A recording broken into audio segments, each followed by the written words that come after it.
Hello everyone, आप सभी का बहुत बहुत स्वागत है मेरे चैनल लव स्टोरी टेलर पे। और गाइस, आज मैं आपके साथ नेक्स्ट पार्ट लेके आई हूँ माई पॉवर्ड स्टूडेंट का। चलिए उसे शुरू करते हैं। चू एनिंग का कॉम्प्लेक्शन इस वक्त इतना अच्छा नहीं था, उसका टेम्पर भी बहुत ज़्यादा वायलेंट हो गया था। एल्डर यूहंग यहाँ पर उसके चेहरे पे साफ लिखा हुआ था कि उसे डिस्गस्ट फील हो रहा है। जहाँ भी वो जाता था उसके चेहरे से एक हेज़ दिखाई देती थी। यहाँ पर वो अपने डिसाइपल को जब देखता है और उसके आसपास ऐसा लग रहा था जैसे बर्ड और बीस्ट यहाँ पर स्कैटर हो गए हों। यहाँ पर इवन शू जेनरी भी फील कर सकता था एक हल्का सा मर्डरस ऑरा उसके अराउंड में, लेकिन वो अभी भी कुछ कहने की हिम्मत नहीं जुटा पाता। थोड़ी देर बाद चू एनिंग जो है वो अनविलिंगली एडमिट करना चाहता था कि उसने जो है अभी भी मोरन के लिए रॉन्ग थॉट्स अपने मन में पाले हुए थे, लेकिन वो अब एंग्री हो पा रहा था। उसे थोड़ा सा गुस्सा भी आ रहा था। इवन वो थोड़ा सा देख रहा था कि उसका जो अफेक्शनेट अपेयरेंस है यहाँ पर तो उसके जो स्टूडेंट है उनके बीच में, यहाँ पर उसे सच में बहुत गुस्सा आता था जब जो हमारा मोरन था वो शिमी के आसपास खड़ा हो। वो थोड़ा सा डिस्गस्ट फील करता था। इवन डिस्गस्टिंग भी नहीं, उसे ऐसा लगता था कि ये इम्प्रॉपर तरीका है। मोव्यू अभी भी उसे देख रहा था और यहाँ पर उसका मास्टर जो है वो भी उसे देख रहा था। उसे ऐसा लगता था कि ये हमेशा चिपके क्यों रहते हैं, वो हमेशा एक दूसरे के हाथों में हाथ डाले या इस तरह से थोड़े रोमांटिक तरीके से नज़दीक क्यों रहते हैं। यहाँ पर वो विलो वाइन डालकर चू वेनिंग को सताना चाहता था, लेकिन उसका मास्टर यहाँ पर उसे बुली कर रहा था क्योंकि अभी जो मोरन था उसकी एज नहीं हुई थी।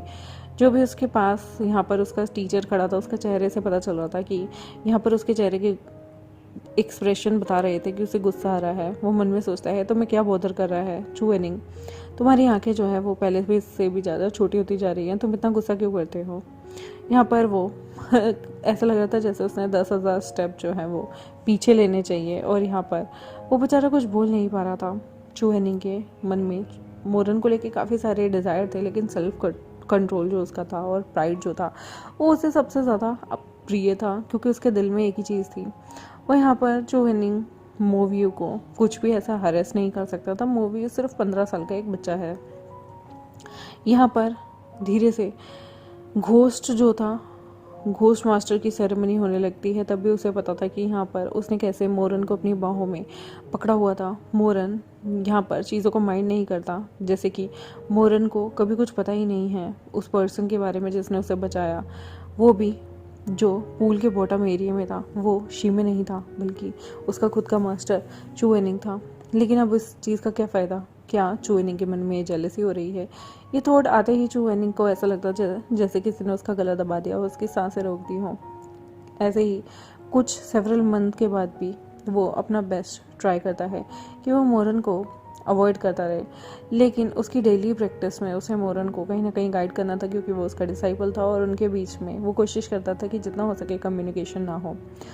अभी पलक झपकते ही जैसे अब इस पूरे ईयर का एंड होने वाला था और एक दिन चू वेनिंग जो है वो वापस से डीमन के डिसेंडिंग माउंटेन से आता है। जब वो गेट की तरफ आ रहा था उसे एकदम से देखता है कि यहाँ पर स्नो शुरू हो गई है। जैसे ही यहाँ पर वो आता है लाइव डेट पीक पे, यहाँ पर हल्की सी मिस्टी सिल्वर कलर में स्नो गिर रही थी। चू वेनिंग जो था वो ठंड से बहुत ज़्यादा डरा करता था। इवन उसने अपने ज़्यादा रोप्स को भी ज़ोर से पकड़ लिया था और यहाँ पर दानशन हॉल के पास ही आके खड़ा हो जाता है। यहाँ पर चारकोल थी, चारकोल की आग लगी हुई थी हॉल के अंदर और बहुत सारी लकड़ियाँ डली हुई थी जिसके आवाज़ भी आ रही थी पट पट की। कोल जल रहा था और उसके पास आकर ये कोपर बेसिन के अंदर जब कोला जल रहा था तो उसके पास आके खड़ा हो जाता है। चू वेनिंग जो है वो यहाँ पर शू जेंगी के पास आया हुआ था, लेकिन ये जो लॉर्ड था ना इस घर में नहीं था। इवन वो यहाँ पर मोरन से मिलता है। ये ऐसी जगह थी जहाँ पर इतनी जल्दी दानशिया पैलेस में लोग नहीं आया करते थे। पहली बार फर्स्ट टाइम चू वेनिंग जो है वो अकेला खड़ा था इतने टाइम में मोरन के साथ में, लेकिन वो खुद को एम्बेरसमेंट में फील कर रहा था। और इससे ज़्यादा ये था कि उसका ड्रीम में जो भी वो मोरन के साथ चीज़ें देखता था उसे और भी ज़्यादा शेम फील होता था। अगर ड्रीम की बात कही जाए तो चू वेनिंग एक्चुअली में यहाँ पर बहुत सारे टाइम तक आपस में सोचता रहता था कि आखिर उसने क्या देखा है। हर टाइम जब भी पिक्चर क्लियर हो जाती थी। चू वेनिंग जो है वो यहाँ पर उसे ऐसा लगता था कि वो मोरन को मार ही डाले, कि आखिर उसके सपनों में आकर मोरन उसके साथ ये सारी लुनैटिक हरकतें क्यों करता है, पर्वर्ट वाली हरकतें क्यों करता है। और वो यहाँ पर मोरन से आंखें भी मिलाना पसंद नहीं करता था, बट ये जो ड्रीम था उसे अक्सर रोक दिया करता था। यहाँ पर वो इस भोले से 15 साल के चू वेनिंग जो है वो मोरन के साथ ऐसी हरकतें नहीं कर सकता। यहाँ पर उसका नेचर बहुत ज़्यादा नोबल है और उसे ये फिल्थी थिंग्स करने में भी शर्म आती है, सोचने में भी शर्म आती है। एल्डर यू हैंग जो इस बारे में सोच रहे थे, जिसका दिल इतना फ्रजाइल है, जो कि आज दिन तक वर्जन है, उसने अपनी डिग्निटी को मेंटेन करके रखा है। ये कॉम्बिनेशन था मोरन और दानशिया पैलेस में। चू वेनिंग को अभी भी ऐसा लगा था जैसे यहाँ पर कोई खतरा हो। धीरे से यहाँ पर मोरन अपने हाथों को स्ट्रेच करता है, स्माइल करते हुए कहता है, शिजुन आप आ गए। यहाँ पर वो कहता है और फिर वो पूछता है कि आप अंकल से मिलने आए हैं। वो शायद आंट के पास हॉल में गए होंगे, आंट की तबीयत ठीक नहीं है तो वो आंट को छोड़ के कहीं भी नहीं जा सकते।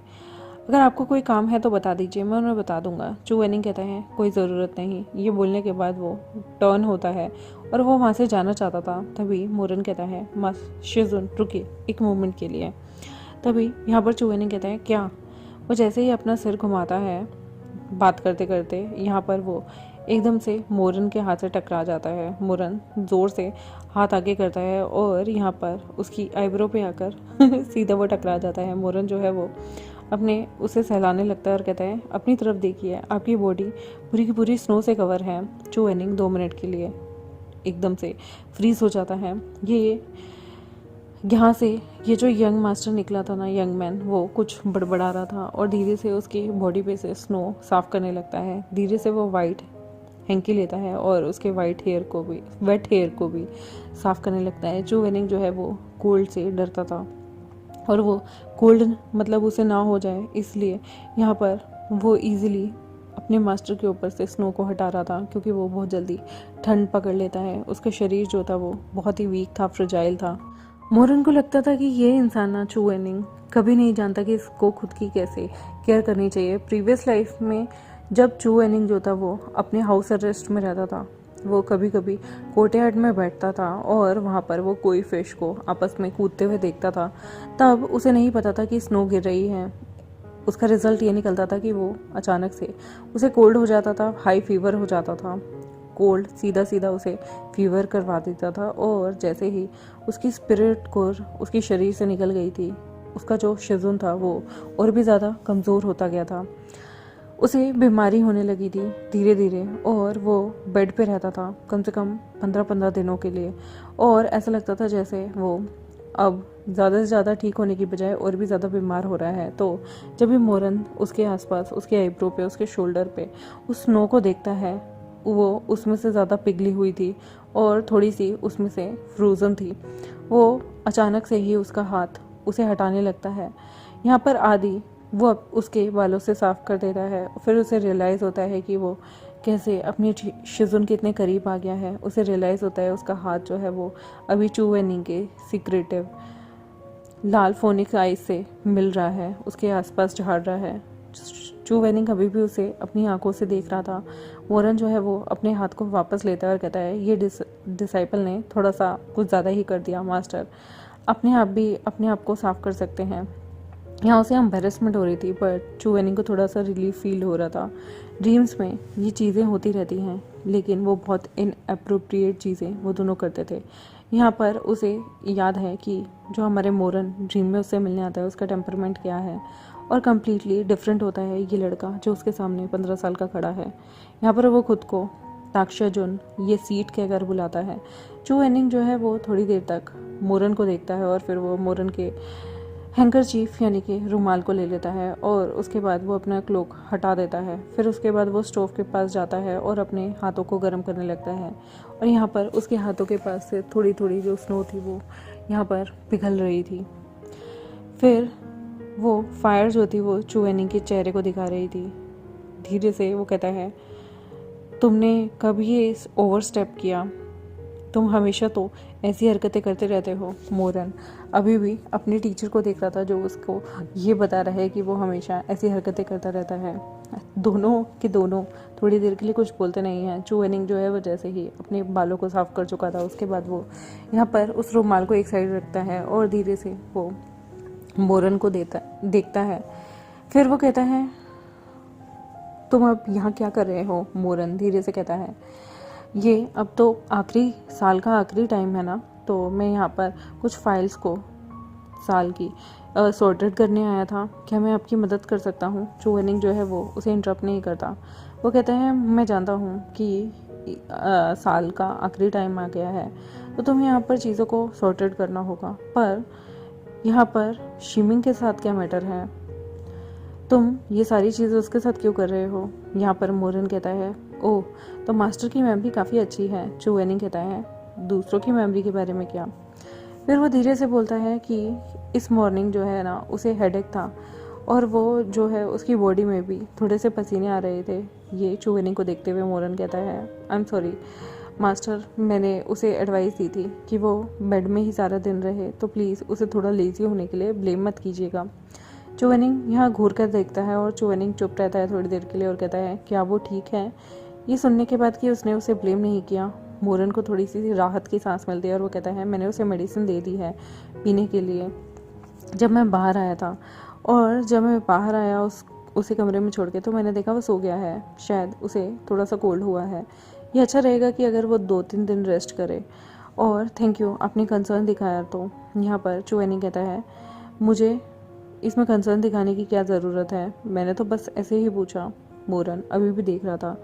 तभी चू वेनिंग कहता है, ठीक है जाओ, तुम चीज़ों को संभाल लो। चू वेनिंग जैसे ही कहता है वो अकेला चलने लगता है। यहाँ पर जो पीक थी लाइफ एंड डेथ का, वो स्ट्रिक्टली मना करती थी डिसाइपल को अपनी ड्यूटी परफॉर्म करने से, वो भी किसी और के नाम पे।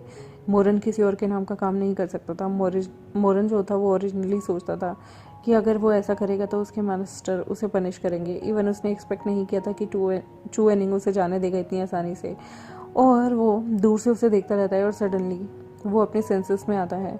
यहाँ पर जो इंसान स्नो में चल रहा था अकेले, मोरन जो है यहाँ पर एक अम्ब्रेला पिक करता है और वो डोर के पास आता है भागकर और कहता है, शिजुन रुकिए। चू वेनिंग यहाँ पर पीछे मुड़ता है, मोरन उसके सामने आके खड़ा हो जाता है। फिर वो थोड़ी सी स्नो अम्ब्रेला पे आकर गिरती है, वो उसे स्ट्रेच करता है और दोनों के दोनों जो हैं वो एक दूसरे के सामने होते हैं। धीरे से चू वेनिंग कहता है, स्नो बहुत ज़्यादा तेज़ी से हो रही है, ये अम्ब्रेला ले लीजिए और वापस जाइए।